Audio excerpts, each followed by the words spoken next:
Mr. Chairman, you continually say that it used to be that both parties agreed with the First Amendment.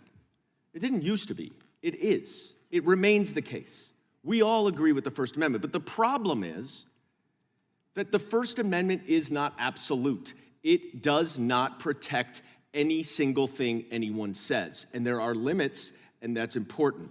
And what this committee has been trying to do for the last year and a half is to chill the federal government from monitoring what is going on social media and otherwise out there, so that misinformation and disinformation can run rampant in on Elon Musk's social platform and every other social platform, so that the Republicans, can benefit from it in November's election. That is why this committee exists. The time of the gentleman. And we have gotten no evidence to support any of these allegations. And the ones that serve in this very chamber, they're not even hiding it anymore. They're saying the quiet part out loud. They want dependency, they want control. And the total disregard for the Constitution and the oath that many of my colleagues, actually all of my colleagues, have taken and violated, it's so disturbing to me.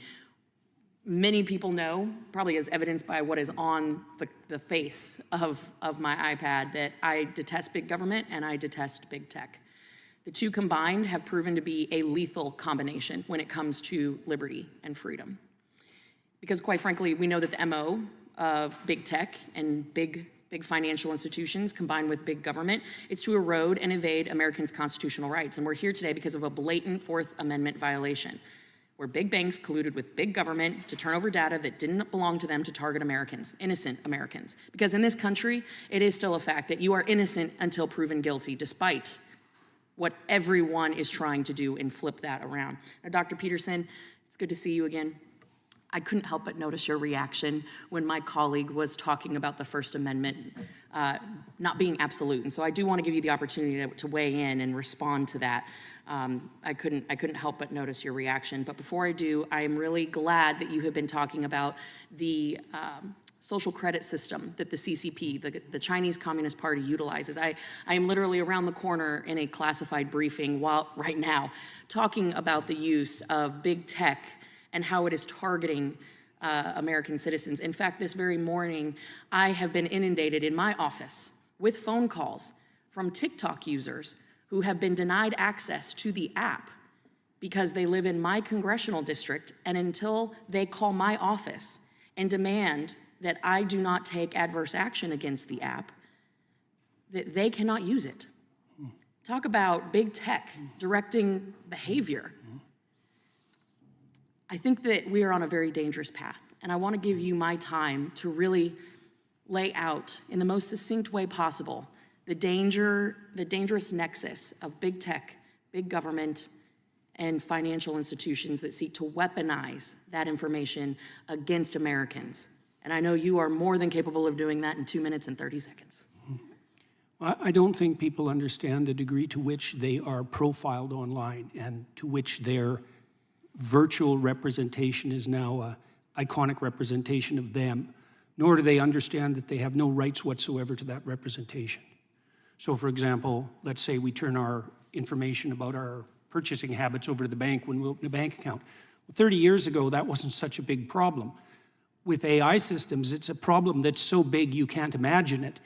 I mean, I'm certain that my staff could find the data online to absolutely predict your voting patterns with 95% accuracy. You have no idea what sort of digital footprint that you're leaving behind you, and there are almost no protections for that. And so now, and you also asked about the First Amendment. Yes. Well, we have very weak free speech protections in Canada, and I can tell you that is not going well. And so the combination in my country, the combination of that and the invasive technology that we're producing at a rate that beggars the imagination, produces a threat to the integrity of sovereign citizenship, the likes of which has not yet been experienced. Right? And that's what this committee should be concentrating on. Like, it's very interesting to watch it because it devolves continually into discussion of a particular event, serious though that event was.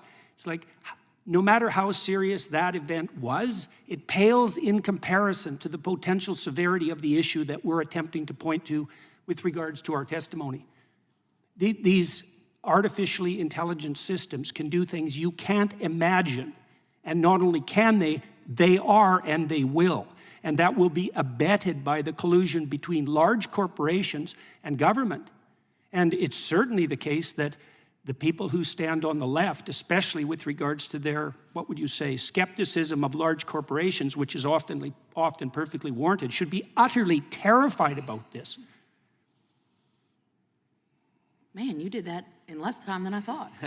Well, I had to get it right once today. No, I appreciate that. And I think you have seen it front and center. Certainly, we all watched in horror as the truckers' bank accounts were seized, were shut down, who protested the mandates.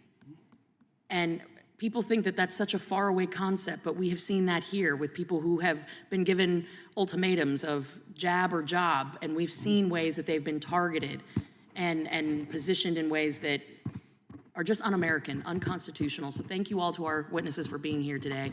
I appreciate you guys in the fight against weaponization, and we're seeing it more and more every day. Mr. Chairman, with that, I yield. Gentlelady yields back. This concludes today's hearing.